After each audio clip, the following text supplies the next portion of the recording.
अस्सलाम वालेकुम everyone, welcome back to Back Benches Academy. तो इस वीडियो में हम डिस्कस करेंगे हमारा TCS cycle, also called as Krebs cycle, amphibolic cycle भी कहते हैं, कॉमन मेटाबॉलिक साइकिल भी कहते हैं। अब सारों में साइकिल साइकिल साइकिल इसको क्यों कहते हैं? क्योंकि इसके अंदर स्टार्टिंग प्रोडक्ट और उसके बाद हमारा जो है लास्ट वाला जो है इसका फाइनल प्रोडक्ट है वो दोनों दोनों सेम होते हैं। मतलब स्टार्ट हमारा हुआ ऑक्सैलो स्टेट से और उसके बाद हमारा जो है फाइनल में भी इसका क्या बनेगा, आपका ऑक्सैलो स्टेट बनेगा। इस वजह से हम इसको क्या कहते हैं, हमारा ये क्या है, साइकिल। उसके अलावा इसको जो है आप ये एम्फीबोलिक साइकिल क्यों कहते हैं? क्योंकि एम्फीबोलिक हम उस चीज़ को कहते हैं जिसके अंदर हमारी जो है कैटाबोलिज्म भी हो रही हो और उसके साथ साथ उसी साइकिल के अंदर हमारा जो है एनाबोलिज्म भी हो रहा हो। अब कैटाबोलिज्म और एनाबोलिज्म दोनों चीज़ें क्या हैं? कैटाबोलिज्म से आपने याद रख लेना काटना, कट जिसके अंदर आप लगाएं उसके अंदर उसको आप क्या कहते हैं, आप ये कैटाबोलिज्म। मतलब आप जो है चीज़ों की ब्रेक डाउन करवाते हैं उसको हम क्या कहते हैं, हमारी ये कैटाबोलिज्म। इसके अलावा हम जो चीज़ों को सिंथेसाइज करवाते हैं, मतलब एक चीज़ से हमने उससे एक और चीज़ बना ली, उसको हम क्या कहते हैं, हमारा ये एनाबोलिज्म। मतलब एक चीज़ थी हमारी छोटी, उसे हमने उससे बड़ी वाली चीज़ बना ली। फॉर एग्जाम्पल ये हमारी 4 कार्बन वाला था, इसे हमने बना लिया 6 कार्बन वाला, इसको हम क्या कहते हैं, हमारा एनाबोलिज्म। और लास्ट पे जो है इसको हम ये हमारा कॉमन मेटाबॉलिक साइकिल इसको क्यों कहते हैं? क्योंकि इसके अंदर हमने देखा, हमारा जब हमने ग्लाइकोलिसिस करवाई हमारे इसके अंदर क्या होता है, आपके कार्बोहाइड्रेट्स होते हैं। अब आपने ग्लाइकोलिसिस के लास्ट पे आपने क्या कर दिया, पायरुवेट बना लिया। पायरुवेट से आपने क्या सिंथेसाइज कर लिया, हमारा एसिटाइल कोए। अब ये तो हो गए हमारे कार्बोहाइड्रेट्स। कार्बोहाइड्रेट्स को हमने मेटाबोलाइज किया, कार्बोहाइड्रेट्स को हमने मेटाबोलाइज किया, हमने क्या बना लिया यहाँ पे, हमारा एसिटाइल कोए। इसके अलावा हम जब प्रोटीन्स की आपकी जो है ब्रेक डाउन करवाते हैं या फिर लिपिड्स की ब्रेक डाउन करवाते हैं तो वो डायरेक्टली हमें क्या दे देते हैं, यहाँ पे हमारा एसिटाइल कोए दे देते हैं। अब उसमें हमने देखा था, अगर आपकी बॉडी के अंदर है पायरुवेट डिहाइड्रोजन की डेफिशिएंसी, उसमें आपने क्या करना है, कार्बोहाइड्रेट्स जो है पेशेंट को देने ही नहीं, आप क्या कर दें, उसको आप लिपिड्स दे दें या फिर उसके अलावा आपकी जो है प्रोटीन्स वगैरह दे दें, कीटोजेनिक प्रोटीन्स दे दें। उसमें क्या हो जाएगा, आपका डायरेक्टली आपका एसिटाइल कोए बन जाएगा। आपकी क्या हो जाएगी, ये आपका ये पायरुवेट डिहाइड्रोजनेज वाला आपका स्टेप जो है ये आपका बाईपास हो जाएगा। आपकी यहाँ पे लैक्टिक एसिडोसिस नहीं होगी, वो वाला हमने वहाँ पे सारा देख लिया हुआ है। इसके अंदर आपने क्या करना है, इसके अंदर हमारी जो है ये अभी क्या हुआ, आपके यहाँ पे प्रोटीन्स हैं, उसके बाद लिपिड्स हैं, उन्होंने क्या कर दिया, आपका एसिटाइल कोए बना दिया। एसिटाइल कोए आपका चला जाएगा क्रेब साइकिल के अंदर, आपकी एनर्जी प्रोडक्शन शुरू कर देगा। इसके अलावा अब आपने यहाँ पे देखा, आपकी प्रोटीन्स भी हैं, लिपिड्स भी हैं, कार्बोहाइड्रेट्स भी हैं, सारी क्या कर रही हैं, आपकी एसिटाइल कोए बना रही हैं। एसिटाइल कोए के बाद आपका यहाँ पे चल रहा है Krebs cycle for production of energy. इस वजह से हम इसको क्या कहते हैं, हमारा ये आपका है कॉमन मेटाबॉलिक पाथवे। अब फिर आपका कॉमन मेटाबॉलिक साइकिल भी इसको आप यहाँ पे कहते हैं। अब इसमें होता क्या है, आप क्या करते हैं, एक पायरुवेट जो है उसको आप डालते हैं आपके क्रेब साइकिल के अंदर, वहाँ से आप क्या प्रोड्यूस करते हैं, उससे आपके NADH प्रोड्यूस करते हैं। NADH आप प्रोड्यूस करते हैं, FADH2 प्रोड्यूस करते हैं और आप GTP प्रोड्यूस करते हैं। और GTP आपकी क्या इक्विवेलेंट है आपकी ATP के। अब यहाँ पे क्या हुआ, सबसे पहले हमने देखा था हमारा जो है पायरुवेट, इसको हमने पायरुवेट डिहाइड्रोजनेज इसके ऊपर आप एक्ट किया, इसने क्या कन्वर्ट कर दिया इसको इनटू एसिटाइल कोए। अब यहाँ पे क्या होता है, अच्छा ये क्रेब साइकिल के इंटरमीडिएट्स याद रखने के लिए आपने एक नमोनिक याद रख लेना है, ये वाला भी नमोनिक है। इसके अलावा जो मुझे याद है वो ये है कि आपने इसके अंदर ना नमोनिक याद रख लेना, can I keep selling succinate for money officer. अब इसमें क्या हो जाएगा, कैन से आ जाएगा आपका यहाँ पे सिट्रेट, उसके बाद आई से आइसोसिट्रेट, कीप से आ जाएगा आपका अल्फा कीटोग्लूटारेट, उसके बाद आपका सेलिंग से आ जाएगा सक्सीनाइल, सक्सीनेट से आ जाएगा आपका सक्सीनेट, उसके बाद आपका आ जाएगा फॉर से आ जाएगा आपके यहाँ पे फ्यूमेरेट, और मनी से आ जाएगा आपका ये आपका मेलेट, और लास्ट पे फॉर मनी ऑफिसर से आ जाएगा यहाँ पे आपका ये ऑक्सैलो एस्टेट। अब ये तो हो गए आपके सारे के सारे इंटरमीडिएट्स। इसके अलावा आपसे अगर कोई पूछ ले आपका क्रेब साइकिल जो है ये आपका मतलब इसको आपका रेगुलेट कौन करता है, तो आपने एक चीज़ यहाँ पे याद रख लेनी है कि वो पाथवे है जिसके अंदर आपका क्या है, आपका कोई भी हार्मोन जो है उसके ऊपर एक्ट नहीं करता। ये आपका हार्मोन के ऊपर आपका डिपेंड नहीं करता, ये डिपेंड करता है आपकी बॉडी के अंदर आपका एनर्जी स्टेटस क्या है। अगर आपकी बॉडी के अंदर एनर्जी है ज़्यादा, और इसमें क्या हो जाएगा, क्रेब साइकिल का काम क्या है, इसने एनर्जी प्रोडक्शन करनी है, एनर्जी पहले ही ज़्यादा है तो ये क्या करेगी, हाई एनर्जी इसको इनहिबिट करवाएगी। अब अगर आपकी बॉडी के अंदर है एनर्जी कम तो ये क्या करेगी, आपने एनर्जी प्रोडक्शन करवानी है, यहाँ से इसको स्टिमुलेट करवाएगी। अब इसमें आपने याद रखना है हाई एनर्जी स्टेटस आपका क्या है बॉडी के अंदर। आपकी बॉडी के अंदर ATP का लेवल, NADH का लेवल आपकी बॉडी के अंदर ज़्यादा है तो ये क्या है, आपका हाई एनर्जी स्टेटस है। आपका हाई एनर्जी स्टेटस क्या करेगा, क्रेब साइकिल को इनहिबिट करवाएगा। उसके बाद जब बात करें हमारे लो एनर्जी स्टेटस की, जिसके अंदर क्या आ जाएगा, आपका ADP आ जाएगा, आपका NAD आ जाएगा, और ये सारे क्या करवाएंगे, आपके यहाँ पे जो क्रेब साइकिल है इसको आपके ये स्टिमुलेट करवाएंगे। आपकी ज़्यादा NADH प्रोड्यूस होगी, आपकी ज़्यादा ATP प्रोड्यूस होगी, ज़्यादा FADH2 प्रोड्यूस होगी, आपकी ज़्यादा एनर्जी प्रोड्यूस होगी। मतलब एनर्जी जब कम होगी तब आपने क्रेब साइकिल को स्टार्ट करवाना है, जब एनर्जी ज़्यादा होगी आपने क्या करना है, इसको इनहिबिट करवा देना है। इंटरमीडिएट मैंने आपको सारे बता दिए इसके अंदर। अब आपने यहाँ पे याद रखना है कि आपके यहाँ पे इंजाइम कौन कौन सा आपका एक्ट करवा रहा है। सबसे पहले हमारा स्टार्ट होता है आपका ये जो है ना क्रेब साइकिल आपका स्टार्ट होता है जब आपका एसिटाइल कोए के अंदर आपका ऑक्सैलो एस्टेट आपका मिलता है। और ये क्या करते हैं, ये आपका 2 कार्बन वाला है, ये आपका 4 कार्बन वाला है, 2 और 4 हो गए 6 कार्बन वाला आपका ये कंपाउंड आप यहाँ पे जो है ना आपका मॉलिक्यूल बना देते हैं। अब 6 कार्बन वाला आपका कौन सा होता है, आपका यहाँ पे होता है सिट्रेट। यहाँ पे क्या होता है, यहाँ पे आपका जो सिट्रेट आपने बनाया है तो इसको बनाने वाला कौन सा हो जाएगा, आपका सिट्रेट सिंथेज। सिट्रेट सिंथेज आपका बनाएगा इसको। और इसके बारे में आपने यहाँ पे याद रख लेना कि आपके ये वाले जो स्टार वाले हैं ना, ये आपके हैं आपके इरिवर्सिबल स्टेप्स। मतलब बाकी सारे जो स्टेप्स हैं ना, उसमें क्या है, जो इंजाइम आपका आगे को लेके जा रहा है, बैकवर्ड अगर आपने जाना है तो आपका वही इंजाइम आपका लेके जाएगा। लेकिन इन रिवर्सिबल स्टेप्स में क्या हो जाएगा, आपका सेम इंजाइम उसको बैकवर्ड नहीं लेके जाएगा। यहाँ पे सबसे पहले हमारा जो है वो कौन सा आ जाएगा, पहले तो हमने पढ़ लिया पायरुवेट डिहाइड्रोजिनेज, वो इसको बैकवर्ड नहीं लेके जाएगा, आपका इरिवर्सिबल स्टेप है। उसके बाद यहाँ पे अब हमने क्या करना है, इसको सिट्रेट हमने बनाना है। सिट्रेट बनाएगा कौन सा, हमारा जो है सिट्रेट सिंथेज। इसके बारे में आपसे कोई पूछ ले, आपने क्या कहना है, हाई एनर्जी स्टेटस इसको क्या करेगा, इनहिबिट करेगा, लो एनर्जी स्टेटस इसको क्या करेगा, स्टिमुलेट करेगा। लो एनर्जी में क्या आ जाएगा, आपके यहाँ पे एडीपी पड़ी हुई है, स्टिमुलेट करेगी इसको। कैल्शियम पड़ी हुई है आपके सेल के अंदर, कैल्शियम का क्या काम होता है, जैसी कैल्शियम आती है आपने कंट्रैक्शन करवानी होती है, कंट्रैक्शन के लिए हमें एटीपी चाहिए होती है, तो कैल्शियम क्या करती है, इसको स्टिमुलेट करवाती है यहाँ पे। उसके बाद जो है अगर आपकी बॉडी के अंदर है high energy status, high energy status में क्या, आपकी बॉडी के अंदर अगर फॉर एग्जांपल आपकी एटीपीज ज़्यादा है, एनएडीएच आपकी ज़्यादा है, या फिर इसके अलावा आपकी जो है एसिटाइल कोए, या फिर यहाँ पे हमारी बन रही है सक्सिनाइल कोए, ये आपकी बॉडी के अंदर ज़्यादा है, तो वो क्या करेंगी, इसको इनहिबिट करवाएंगी। अच्छा सॉरी, ये एसिटाइल कोए नहीं, इसके सक्सिनाइल कोए जो है ना वो इसको इनहिबिट करवाएगी। इसके बारे में एक और मैंने आपको यहाँ पे चीज़ बतानी थी, वो ये कि सक्सिनाइल को यहाँ पे हमारी बनी है। सक्सिनाइल कोए ने क्या किया था, खुद को अपने आप को इनहिबिट करवाया था, मतलब जो है ना अपनी प्रोडक्शन को इसने इनहिबिट करवाया था। मैंने यहाँ पे इसका नमूनिक बनाया हुआ कि कोए जो है वो अपने आप को इनहिबिट करवाते हैं, सक्सिनाइल कोए भी क्या करेगी, खुद को इनहिबिट करवाएगी। यहाँ पे सबसे पहले हमने क्या किया, सिट्रेट सिंथेज से हमने बना लिया, यहाँ पे सिट्रेट अपना बना लिया। अब यहाँ पे जो आपका एंजाइम था सिट्रेट सिंथेज था, आपको इसकी रेगुलेशन बता दी। इसके बाद जब हम आएंगे आगे तो यहाँ पे क्या हो जाएगा, सिट्रेट जो है 6 कार्बन जो है ये आपका कन्वर्ट हो जाएगा इनटू आइसोसिट्रेट, मतलब सेम है आपका मॉलिक्यूल, लेकिन क्या हो जाएगा, इसका एक आइसोमर उसके अंदर कन्वर्ट हो जाएगा।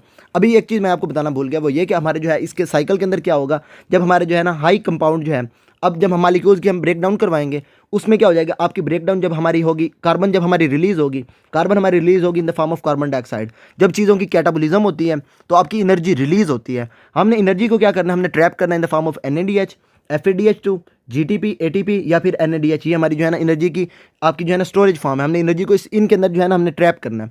अब ये जो है ना हमारी बाद में जाएंगे हमारी इलेक्ट्रॉन ट्रांसपोर्ट चेन के पास, वहाँ पे जो है हमें ATP प्रोड्यूस करवा देंगी। ये हमारा क्या हुआ, यहाँ पे प्रोड्यूस हुआ हमारा आइसोसिट्रेट। यहाँ पे जो एंजाइम होता है दैट इज आवर एकोनिटेज।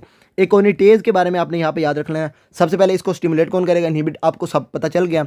इसके बाद एक चीज़ यहाँ पे इंपॉर्टेंट है, वो ये कि जो पेशेंट्स होते हैं आपके, फॉर एग्जांपल रैट पॉइजनिंग के साथ आ जाता है आपका पेशेंट, वो क्या करते हैं, उसमें क्या हो जाता है, आपकी जो रैट पॉइजनिंग होती है इसमें आपका होता है फ्लोरोएसिटेट। फ्लोरोएसिटेट क्या करता है, आपके एकोनिटेज को इनहिबिट करवा देते हैं। एकोनिटेज इनहिबिट हो जाएगा, आइसोसिट्रेट नहीं बनेगा, आइसोसिट्रेट नहीं बनेगा तो आपका क्रैब साइकिल आगे नहीं चलेगा।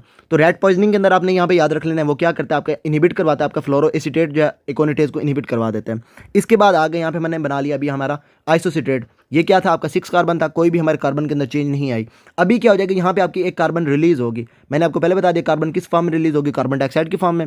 यहाँ पे कैटाबोलिज्म हुई तो एनर्जी जो हमारी रिलीज होगी हम उसको ट्रैप कर लेंगे in the form of NADH। अब यहाँ पे बन जाएगा आपका लास्ट पे आपका जो है आपका अल्फा कीटोग्लूटारेट।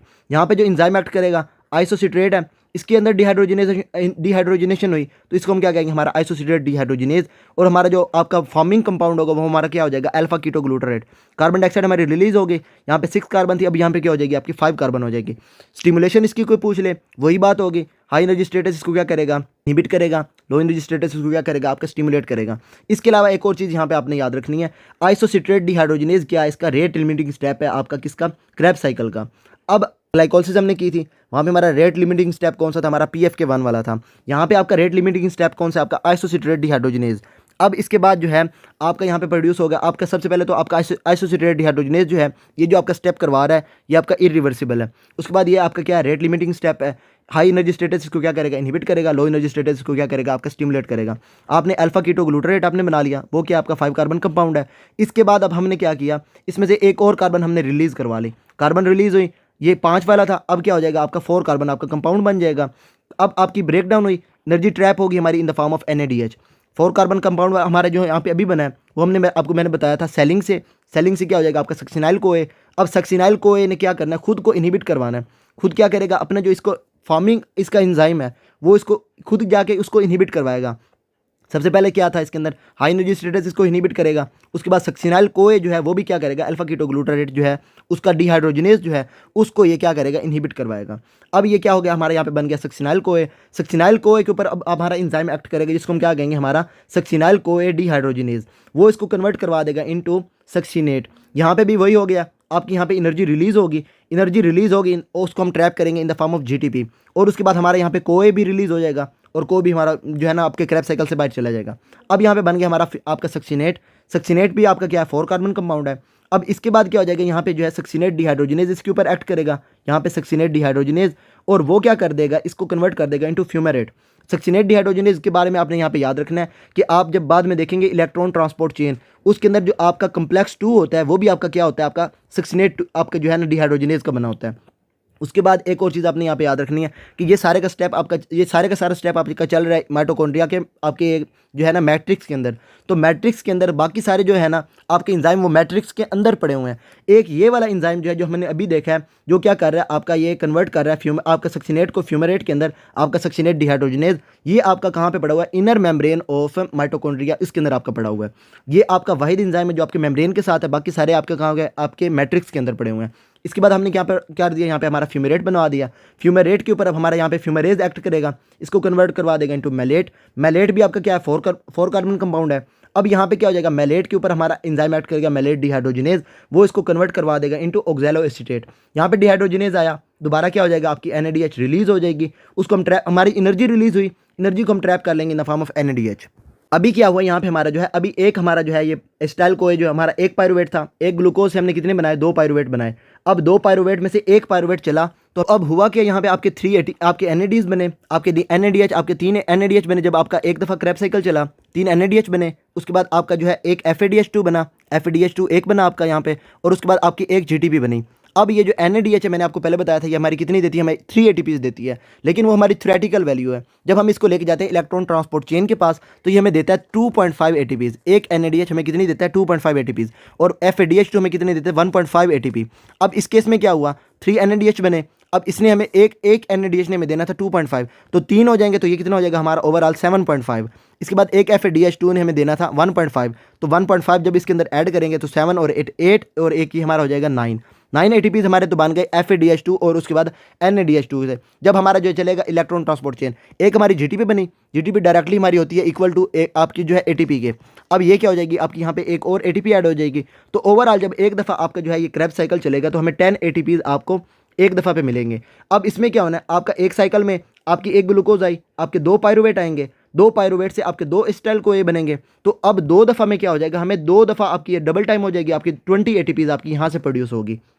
इसके बाद एक और चीज़ वो ये कि हमारा जो पायरुवेट जब एसिटाइल कोए के अंदर हमारा कन्वर्ट हुआ है, तब हमारी एक NADH रिलीज़ हुई। अगर 2 दफ़ा हमारी रिलीज़ होगी तो हमारे 2 NADH प्रोड्यूस होंगे, तो इसका मतलब ये है कि 2.5 हमारा डबल हो जाएगा, तो हो जाएगा हमारा 5 ATPs।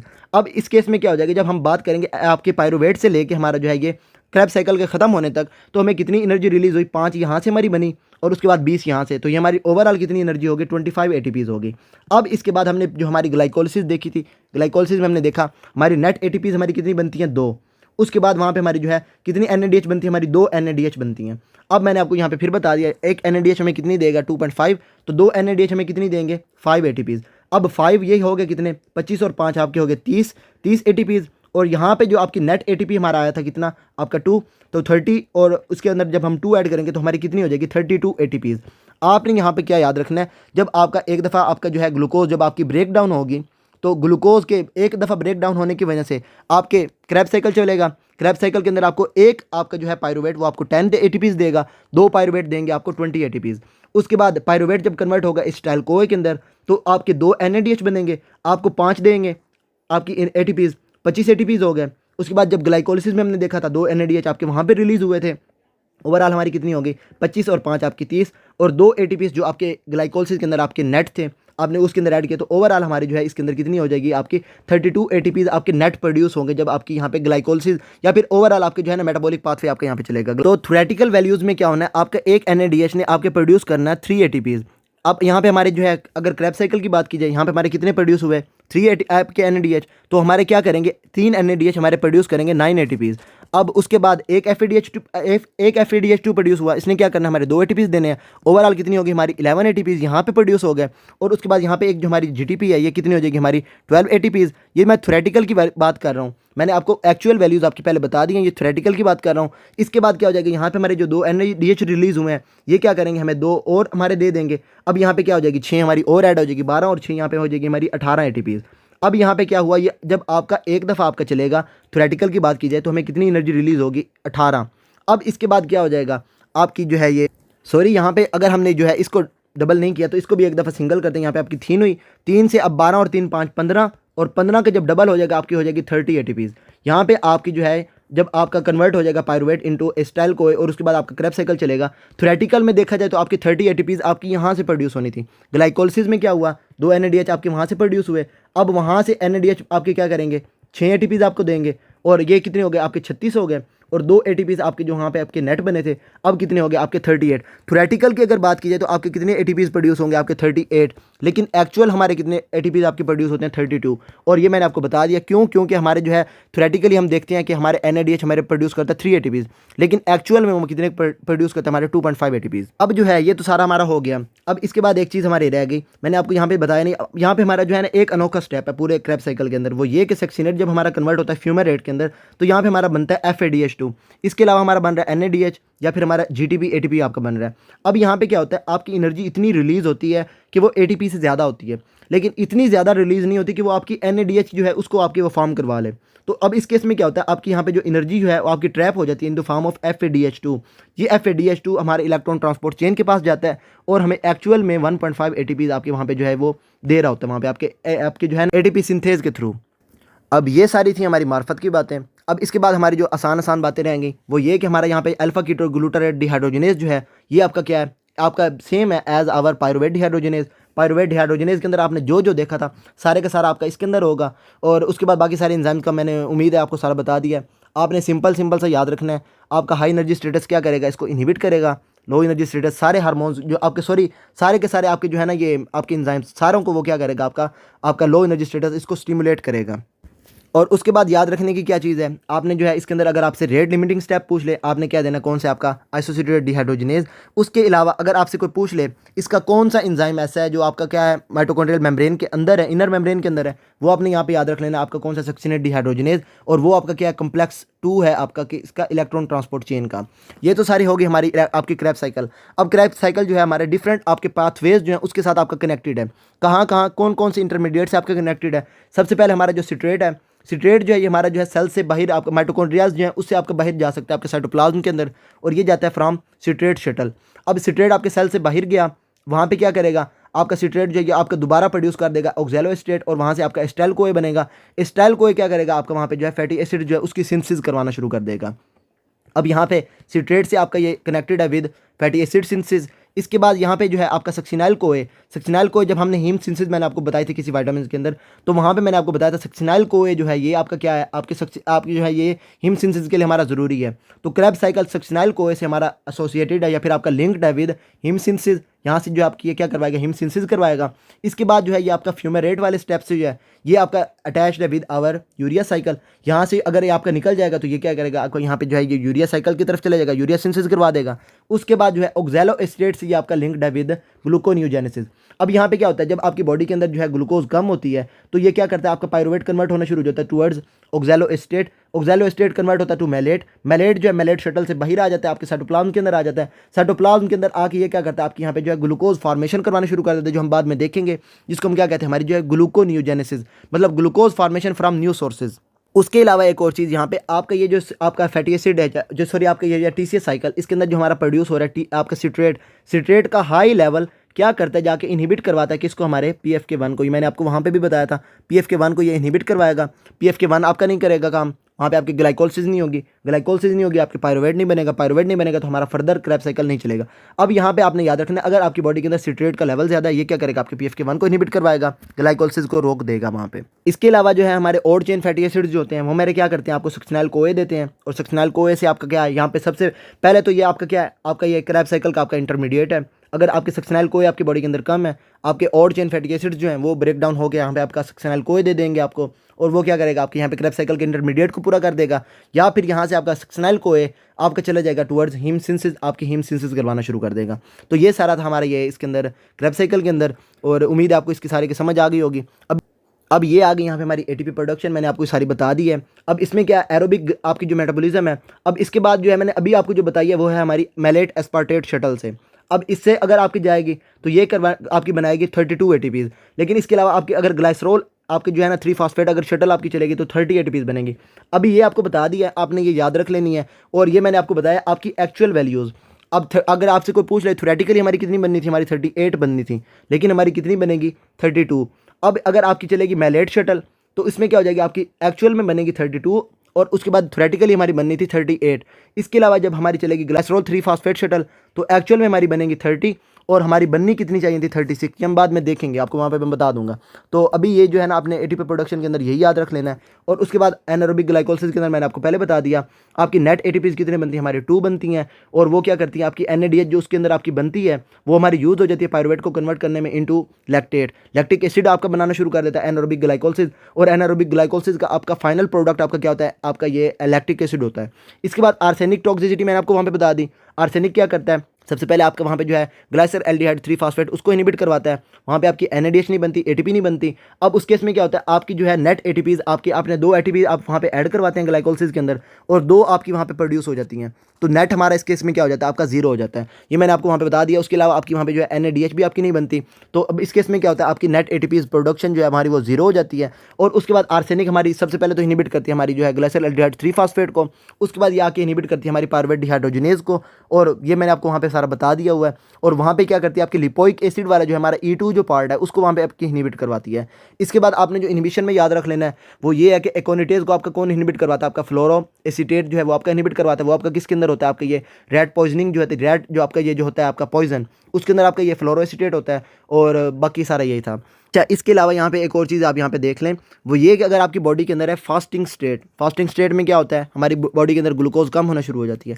तो ग्लूकोज को हमने बनाना कैसे, हमने कन्वर्ट करना है पायरुवेट को इनटू ऑक्सैलो एसीटेट। पायरुवेट हमारा कहाँ पे पड़ा हुआ है, हमारी पड़ा हुआ है माइटोकॉन्ड्रियाज के अंदर। अब साइटोप्लाज्म के अंदर हमारी ग्लूकोज सिंथेसिस होनी है। अब इसके लिए क्या होता है, ये पायरुवेट कन्वर्ट हो जाता है into oxalo acetate. Oxalo acetate हमारा यहाँ से मैलेट शटल से बाहर आ जाता है, ग्लूकोनियोजेनेसिस करवा देता है। अब फास्टिंग स्टेट में हमारी जो है हमारे एनर्जी प्रोडक्शन हमने नहीं करवानी होती, तब हमारा ये जो एसिटाइल को है ये हमारा किस में कन्वर्ट होना शुरू हो जाता है, इनटू कीटोन्स। इस वजह से जब आप देखेंगे कोई भी आपके मुस्लिम जो हैं जब फास्टिंग कर रहे होते हैं तो उसमें क्या होता है, उनकी ये जो है ना जब फास्टिंग का टाइम एंड पे मतलब जब एंड टाइम पे पहुंच जाते हैं तब उनकी बॉडी के अंदर ये कीटोन लेवल जो है ये उसके अंदर बढ़ना शुरू हो जाता है। वो क्यों होता है, क्योंकि आपका एसिटाइल को है जो आपका वो कन्वर्ट होना शुरू हो गया इनटू कीटोन्स, आपकी एनर्जी प्रोडक्शन नहीं हो रही। और उसके बाद आपकी जो सारा के सारा पायरुवेट है ये आपका किस में अंदर कन्वर्ट हो रहा है इनटू ऑक्सैलो एसीटेट। और ये आपका इसके थ्रू हमारी क्या करवा रहा है, हमारी यहाँ पे ग्लूकोनियोजेनेसिस करवा रहा है। और बाकी इसके साथ साथ मैंने आपको वहाँ पे जो है आपकी ATP प्रोडक्शन वो भी मैंने आपको यहाँ पे बता दी है। आपने याद रख लेना है, एक दफ़ा आपका TC साइकिल चला 10 ATPs बने, 2 दफ़ा चलेगा क्योंकि 2 पायरुवेट हैं 20 ATPs बनेंगे यहाँ पे। और उसके बाद अब इसके बाद क्या है, यहाँ पे आपका ये जो NADH पड़ा हुआ है ये हमारे कितने देगा, हमें 5 ATPs ये दे देगा। ये कितने हो गए हमारे टोटल 25 ATPs हो गए। 25 के बाद हमारे जो 2 NADH हमारे प्रोड्यूस हुए हैं फ्रॉम ग्लाइकोलिसिस वो हमें 5 और देंगे, 25 और 5 हो जाएंगे हमारे 30 ATPs। और नेट प्रोडक्शन हमारी कितनी थी, हमारे आपके ग्लाइकोलिसिस के अंदर हमारी 2 थी ATPs की। तो जब 2 इसके अंदर ऐड हो जाएंगे तो हमारी कितनी हो जाएगी 32 ATPs। तो ये आपकी एनर्जी प्रोडक्शन हो गई, आपका TC साइकिल हो गया। और बाकी इसमें आपने याद जो रखना है आसानी का, जहाँ पे आपकी कार्बन डाइऑक्साइड रिलीज़ होगी वहाँ पे आपकी NADH रिलीज़ हो जाएगी। और ये आपकी सबसे पहले कहाँ पे रिलीज़ होती है, आइसोसिट्रेट से। उसके बाद आपकी रिलीज़ होती है जब आपका ये कन्वर्ट होता है इनटू आपका अल्फा कीटोग्लूटारेट, जब आपका सक्सिनाइल को के अंदर कन्वर्ट होता है तब आपकी कार्बन डाइऑक्साइड रिलीज़ होती है। जहाँ जहाँ पे आपकी कार्बन डाइऑक्साइड रिलीज़ हुई आपकी वहाँ पे प्रोड्यूस हो जाएगी NADH। इसके बाद आपने याद रखना है जब सक्सिनाइल कोए जब आपका रिलीज़ होगा तब आपकी GTP प्रोड्यूस होगी। उसके बाद जब आपका सक्सिनेट कन्वर्ट होगा फ्यूमेरेट के अंदर, यहाँ पे आपको मैंने वो भी बता दिया आपका इनर मेम्ब्रेन के अंदर होता है आपका माइटोकॉन्ड्रिया के अंदर, तब आपकी प्रोड्यूस होगी FADH2। और लास्ट पे मैलेट जब ऑक्सैलो एसीटेट के अंदर कन्वर्ट होगा तब आपकी NADH प्रोड्यूस होगी। बस ये वाली आपने सीधी सीधी बातें याद रख लेनी है, इरिवर्सिबल स्टेप्स आपने याद रख लेने हैं। और सिंपल आपने रेगुलेशन में क्या याद रख लेना है, कोई हार्मोन इसको आपका रेगुलेट नहीं करता, हाई एनर्जी स्टेटस इसको इनहिबिट करवाता है, लो एनर्जी स्टेटस इसको क्या करता है आपके रेगुलेट करवाता है। लो एनर्जी स्टेटस क्या होता है, आपका ADP लेवल आपका बड़ा हो, NAD लेवल बड़ा हो, इसको स्टिमुलेट करवाएगा। हाई स्टेटस क्या होता है, ATP लेवल बड़ा हो या फिर उसके अलावा आपके NADH लेवल आपका बड़ा हो, वो क्या करेगा इसको इनहिबिट करवाएगा। और बाकी के आपका रेप साइकिल के अंदर यही था। अगर आपको इसके अंदर कोई भी प्रॉब्लम हो then you can ask me and till then अल्लाह हाफिज़। अब अगर तुम लोग नए हो तो सब्सक्राइब करो, वो जो लाल वाला बटन है उसके साथ स्कैम करो या फिर महफिल जमाओ, मुझे नहीं पता, बस क्लिक हो जाना चाहिए। अब मैं भी जा रहा हूं, मुझे पार्क में स्टंट्स मारने जाना है। Bye. Give a damn about a hater when I feel like it. Not today, not today, not today, not tomorrow. Get out my way, please, I'm tryna get paid. Not today, not today, not today, not tomorrow. Get out my way, please, I'm tryna get paid. Been broke for 27 years, I ain't gone for 28. Been seeing